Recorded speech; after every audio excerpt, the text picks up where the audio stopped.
Johnny के दो ही शौक हैं, खाना और घूरना। घूरना एक शौक है ऐसा कहना सही नहीं होगा। घूरना और घूरते रहना जब तक कि घूरे जाने वाला व्यक्ति मुड़कर ना देख ले, ज़्यादा अच्छा विवरण होगा जॉनी के दिन भर के कार्य का।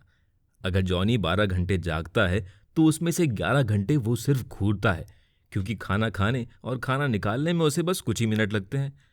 आती जाती बाइक, घर के नीचे एक भी सेकंड के लिए रुकने वाला आदमी, उसका दोस्त कौवा या बस झील का चमकता हुआ पानी, जॉनी की नज़र सबको बराबर का दर्जा देती है।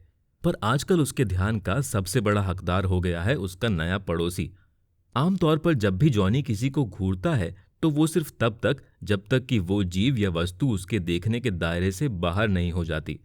लगातार किसी को घूरना आमतौर पर एक रिएक्शन या प्रतिक्रिया पैदा करता है, पर ये नया पड़ोसी ना तो कभी वापस घूरता है और ना ही घूरे जाने पर किसी भी तरह की आपत्ति जताता है। 10 या 20 मिनट भी घूरा हो तो कोई बात नहीं, पर पिछले 7 दिनों में जॉनी लगभग 70 घंटे इस निष्क्रिय पड़ोसी को घूर चुका है। इतना समय अगर किसी पेड़ पर लगाया होता तो शायद पेड़ भी बोल पड़ता, पर यह इंसान तो कटी लकड़ी से भी ज्यादा निर्जीव है। पर निर्जीव हो या अमर, जॉनी को क्या करना? उसे बस उस व्यक्ति को बताना है कि वो उसे घूर रहा है। उसे सिर्फ अपनी मेहनत का फल चाहिए। एक रूखी चलती नजर ही सही, पर कुछ तो हो जो उसे इस बंधन से आजाद करे। न जाने अब तक कितने अनजान लोग नीचे से जा चुके होंगे, कितने कौओं ने उसकी छत के ऊपर से उड़ान भरी होगी। कल ही पड़ोस के गिरोह में इतनी बड़ी लड़ाई छिड़ी थी, पर निराश जॉनी ने कुछ न कहा।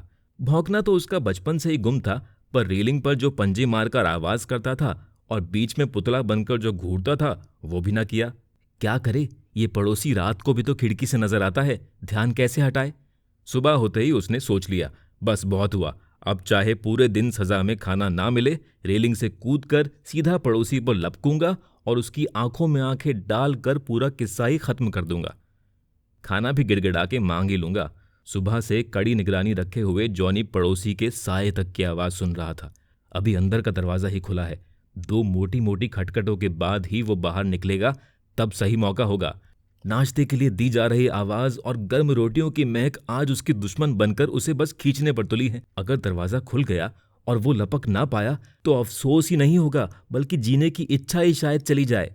पर लंबी छलांग लगाने के लिए तो ताकत चाहिए, जो नाश्ते के बाद ही आएगी।